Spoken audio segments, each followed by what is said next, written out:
Muchas gracias, Manolo, por tan amable y gentil presentación. Para mí es un gran honor poder compartir este escenario con dos grandes amigos, ¿verdad? Julio y Cristino, de quien yo esta noche he aprendido mucho, de manera que se disminuye la idea de que soy el gran conocedor. Vivo aprendiendo constantemente y aprendo porque escucho, ¿no? Y ustedes han hecho unas magníficas intervenciones aquí esta noche que nos han enriquecido a todos en una mejor comprensión de lo que está ocurriendo hoy en esa región del mundo. Pero también, Manolo, creo que debemos sentirnos profundamente regocijados porque somos el único partido de la República Dominicana y uno de los muy pocos de América Latina, supongo, que se reúne para reflexionar acerca de problemas mundiales, lo que indica que en la Fuerza del Pueblo estamos una vez más retornando a la idea de que en la política las ideas importan y que el poder radica en las ideas. Y es cuando discutimos estos temas que surge la pasión por la política y no la política como un mecanismo de escalamiento social personal. Entonces yo creo que estamos aquí demostrando que somos un partido diferente, que cree en el valor y la importancia de las ideas, educa su militancia para que pueda ejercer realmente un rol de auténtico liderazgo. De manera que les felicito como titular de la Secretaría de Relaciones Internacionales por esta convocatoria que hemos tenido esta noche para discutir un tema de la relevancia y la trascendencia de esto que está ocurriendo entre Rusia, Ucrania, la Unión Europea, Estados Unidos y que impacta a 125.000 soldados en la frontera entre Rusia y Ucrania. Hoy alerta ante lo que el mundo entiende puede ser un estallido bélico, una guerra. Ahí Julio nos presentó un video que podría ser esa guerra mutua hacia armas nucleares. Si dos países están armados con armas nucleares y van a una guerra, es destrucción mutua asegurada. Nadie puede ganar esa guerra. Por tanto, yo creo que esta guerra no se va a dar. Mi primera impresión es que esa guerra no se va a dar. Le van a buscar alguna solución pacífica por la vía diplomática. De hecho, Julio y también Cristina hacían referencia de la visita del presidente de Francia, Emmanuel Macron, en lo que se llama la estrategia del diálogo seguro. Se traslada a Moscú desde París para discutir una salida diplomática al conflicto. Ahora, el conflicto tiene una gran complejidad. Ya veíamos el contexto histórico. Si vimos al siglo XVII tan remotamente al siglo XX, con el triunfo de la revolución bolchevique se abre una nueva etapa de la humanidad. El triunfo del socialismo. Y luego ese país es solo el único país socialista hasta la Segunda Guerra Mundial. Termina la Segunda Guerra Mundial y China se convierte en el segundo país socialista en el 1949 con el triunfo de la Revolución China. ¿Verdad? Bueno, pero con el fin de la Segunda Guerra Mundial también se dio inicio a una nueva etapa, que se ha hecho referencia aquí esta noche, que es la Guerra Fría. Y la Guerra Fría fue una rivalidad entre superpotencias por razones ideológicas, por razones políticas, por razones económicas. Fundamentalmente entre las dos grandes superpotencias post Segunda Guerra Mundial, los Estados Unidos y la Unión de Repúblicas Socialistas Soviéticas. Pero no existía como Unión de Repúblicas Socialistas Soviéticas sino hasta el año 1922. Eran países distintos, no eran parte de una unidad, se unifican a partir de 1922. Y ahora, en el 1945, derrotada Alemania y sus aliados en la Segunda Guerra Mundial, emerge como una superpotencia, hasta el punto que es rival de los Estados Unidos, el país con mayor fuerza económica, política, diplomática, militar, después de la Segunda Guerra Mundial. Antes, hasta la Primera Guerra Mundial, el país considerado más poderoso era Gran Bretaña, el Reino Unido. ¿Por qué? Porque producía carbón y dominaba los mares, tenía el control marítimo. A partir de la Segunda Guerra Mundial, el país más poderoso son los Estados Unidos. Pero surge un rival, la Unión Soviética, la Unión de Repúblicas Socialistas Soviéticas. Procura la expansión del modelo socialista como organización económica, social y política, y lo va logrando de alguna manera como consecuencia del proceso de descolonización que se da post Segunda Guerra Mundial. Recordemos, no estamos hablando de los imperios coloniales del siglo XV y XVI. Ya cuando se unifica Alemania en el siglo XIX, los estados alemanes se unifican en un solo país, los estados italianos en un solo país. En Europa surgen los imperios modernos. El imperio portugués, que tiene colonias en África. Mozambique es una colonia portuguesa. Angola es una colonia portuguesa, ¿verdad? Francia tiene colonias en Asia y tiene colonias en África. Indochina es una colonia francesa. Argelia es una colonia francesa. Después de la Segunda Guerra Mundial se arma la guerra de Indochina, ¿verdad? Entonces de Indochina está dividida en dos, Vietnam del Norte y Vietnam del Sur, y se da una disputa entre Estados Unidos y el mundo socialista por quién controla Vietnam. Y el tema es la expansión del comunismo, ¿verdad? En el mundo occidental, al socialismo marxista-leninista lo llaman el comunismo. En la doctrina marxista no se llamaría comunismo, porque sería una etapa superior al socialismo que nunca llegó. Pero son las etiquetas que se utilizan en la prensa, medios de comunicación y en el lenguaje académico. Bueno, la política norteamericana de Guerra Fría es una contención a la expansión del comunismo. Entonces, las antiguas colonias europeas, Argelia, se crea el Frente Argelino de Liberación Nacional. Angola, el Frente de Angola de Liberación Nacional. El Frente de Vietnam del Norte de Liberación, o Vietnam del Sur de Liberación. Son frentes de liberación nacional que luchan contra el imperio portugués, el imperio francés, el imperio británico, todo es así. Entonces hay un proceso de descolonización que queda influido por ideas marxistas, se quieren independizar como naciones y adherirse al bloque soviético. Estados Unidos quiere impedir eso. Quiere impedir que haya una expansión del comunismo y su política de Guerra Fría se llama de contención al comunismo. ¿Correcto? Bueno, y la Unión Soviética llega a tener una gran influencia en todas partes del mundo, inclusive aquí en América Latina. Cuba, después de la invasión de Girón, de Playa Girón o de Bahía de Cochinos, cuando la Revolución Cubana derrota esa invasión de exiliados apoyados por Estados Unidos, se proclama socialista y hace una alianza con la Unión de Repúblicas Socialistas Soviéticas. Entonces llegó a América. Cuando nosotros hacemos la Revolución de Abril de 1965, era una revolución democrática que procuraba hacer retornar al país a un presidente que fue democráticamente electo, derrocado, el retorno a una constitución. Estados Unidos comete el error de invadir a República Dominicana diciendo que quiere impedir una segunda Cuba. Justifica la ocupación militar a República Dominicana como parte de la política de contención a la expansión del comunismo.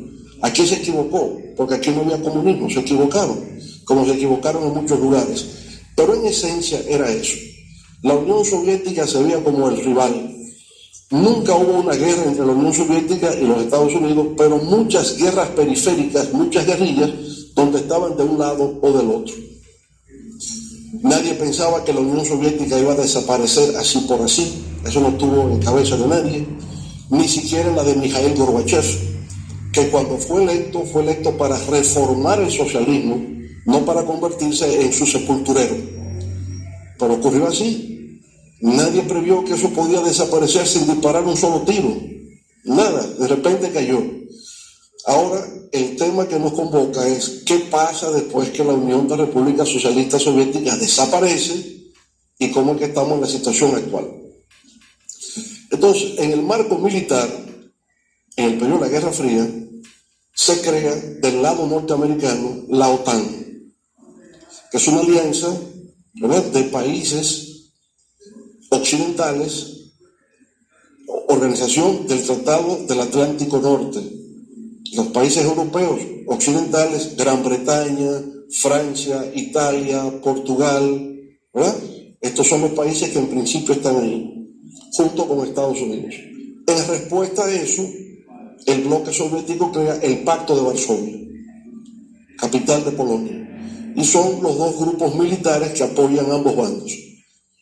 Al desaparecer la Unión Soviética, desaparece el Pacto de Varsovia. Entonces muchos analistas creen, bueno, como ya no hay comunismo, ya eso no es una amenaza, el componente militar del bloque soviético desaparece, ¿para qué existe la OTAN? Y muchos se plantearon la desaparición de la OTAN, que la OTAN desaparezca, ya no tiene razón de ser. Bueno, pero ocurren paradojas en la historia, porque cuando cae la Unión Soviética, Estados Unidos quiere incidir para que la Unión Soviética sea un país democrático en la forma occidental y que tenga una economía de mercado. El propio Jeffrey Sachs, Cristino, fue a la antigua Unión Soviética, a Rusia, para preparar un plan de transición de una economía de planificación socialista a una economía de mercado. Estuvo allí en Rusia tratando de hacer la transición de un modelo socialista a un modelo de mercado. Pero también Boris Yeltsin se comprometió sus fuerzas a hacer la transición democrática, presidentes electos, elecciones que se iban a hacer en Rusia, distintos partidos, no solo el Partido Comunista de la Unión Soviética que desaparecía, que sea un sistema plural. Por tanto, Rusia copiaba el mundo occidental. Elecciones, diversidad de partidos, libertad de prensa, con una economía de mercado. ¿Quiénes estimulan eso? Los Estados Unidos. Y les prestan colaboración técnica para que Rusia haga ese tránsito. Igual que los demás países de Europa del Este, que cayeron todos. Después de la caída del muro de Berlín, se da también una caída en forma de dominó, ¿no?, de los demás países socialistas de Europa del Este, que hemos mencionado aquí esta noche. Sería Rumanía, Hungría, Checoslovaquia, Polonia, todos. Y la antigua Yugoslavia, que se divide en 5 países después que cae. Yugoslavia se transforma en Serbia, en Bosnia, Herzegovina, Montenegro, ¿verdad? Eso hoy día es la antigua Yugoslavia. De manera que se crean varios países donde había un solo país. Y ahora la idea es que pasen al mundo occidental, al sistema democrático liberal, economía de mercado, etc. Y Rusia como que va en esa dirección. Hasta que hay un antiguo coronel de la KGB que estuvo en Alemania Oriental, auspiciado por Boris Yeltsin, llega al poder. Y cuando llega al poder, ese personaje llamado Vladimir Putin dice que la caída de la Unión Soviética es la catástrofe geopolítica más grande del siglo XX. Y siente que su país ha sido humillado, que lo que era una potencia mundial se ha convertido en un país pisoteado, humillado, vilipendiado por los demás, y se propone como objetivo levantar el orgullo ruso, ¿verdad?, y tal vez de convertirlo de nuevo en una potencia, una superpotencia de carácter mundial. Bueno, y en eso va trabajando, se dispone a eso. Mientras tanto, la OTAN, que se creía que debía desaparecer, 1991, cuando llega Clinton al poder, Bill Clinton, lo que se propone es la expansión de la OTAN, como Cristino y Julio han explicado brillantemente aquí esta noche. En lugar de desaparecer, ya no hay comunismo, lo que van entonces a expandir. Y los antiguos países socialistas entonces pasan a la OTAN. Y bueno, pasa Polonia y Alemania Oriental unificada ahora con Alemania, y pasa Hungría, y pasa Rumanía, y pasa la antigua la República Checa y Eslovaquia, que era antes Checoslovaquia, se divide en 2. Bueno, no les gustan los rusos, pero todavía están distantes.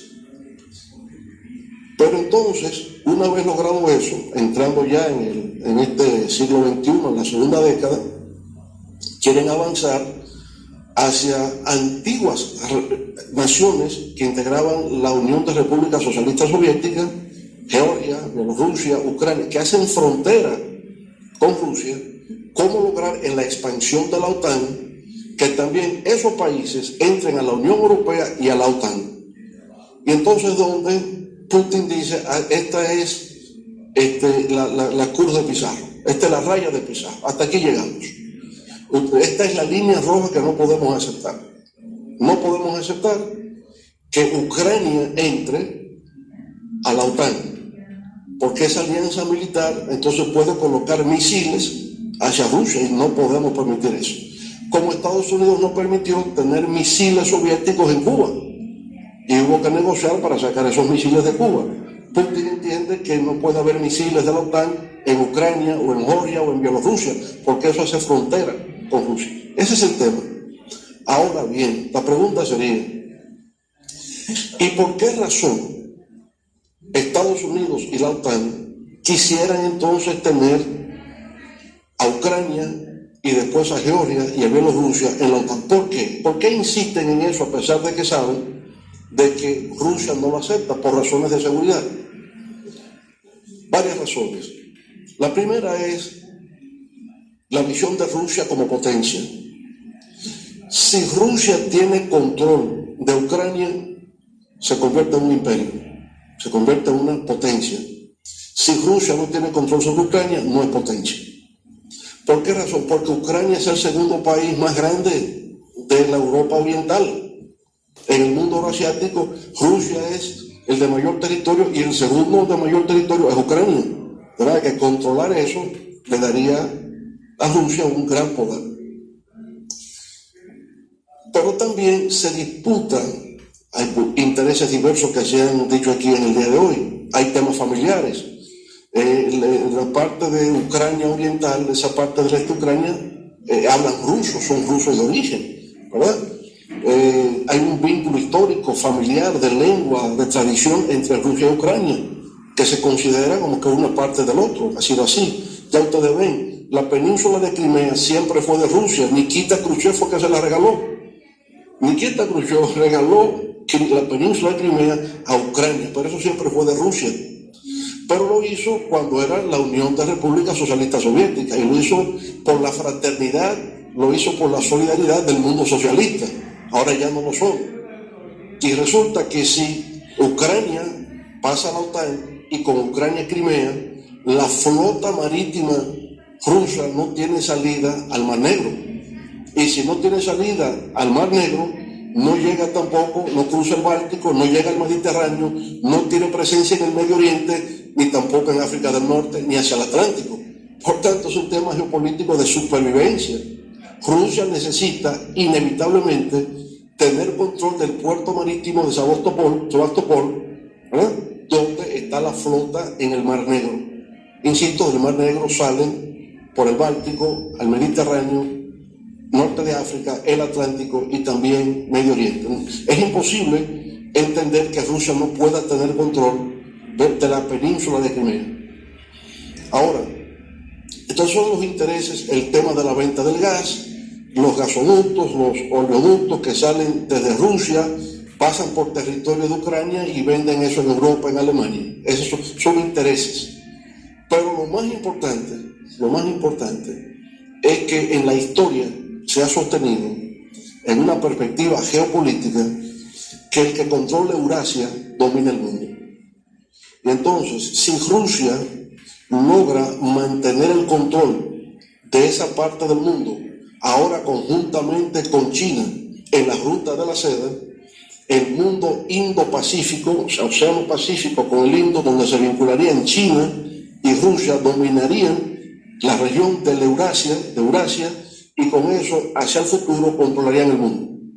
Los norteamericanos estudian eso. Hay un gran estratega geopolítico norteamericano fallecido unos años atrás, Zbigniew Brzezinski, polaco, pero que vivió muchos años en Estados Unidos, que el primero en pronosticar la caída de la Unión Soviética, el único teórico de la geopolítica que sistemáticamente en sus libros, en sus artículos pronosticó que la Unión Soviética iba a implosionar, fue él. Y se convirtió en el gran sovietólogo, ¿no? Y llegó a ser el gran estudioso de los temas de la Unión Soviética. Lo dicho por Brzezinski en esa materia era acto de fe. Bueno, entonces, la idea es que si China en el mundo del Pacífico y Rusia en esa parte de Eurasia logran combinar fuerzas, dominarían las rutas desde el Océano Pacífico al Océano Índico, donde hoy se concentra, primero, la mayor población del mundo, segundo, la mayor concentración de riquezas, y tercero, por donde pasa el mayor flujo comercial del mundo. Si se controla eso, se dominaría el mundo. Entonces, en el corto plazo podemos estar hablando de que el tema de Ucrania y Rusia es un tema de intereses del gas, del petróleo, o que la OTAN tiene una ambición de expansión. No es mucho más que eso. Lo que se está discutiendo es el futuro de la humanidad, y quien controla eso, controla el mundo. Solución: ninguno de los dos tiene que controlar nada, la humanidad es de todos. Y por consiguiente, ¿no?,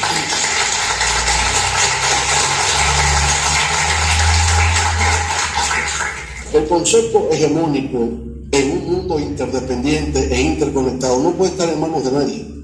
Lo que tiene que haber es una visión del bien común de la humanidad. Y por eso es que yo siempre apelo a la importancia de Naciones Unidas.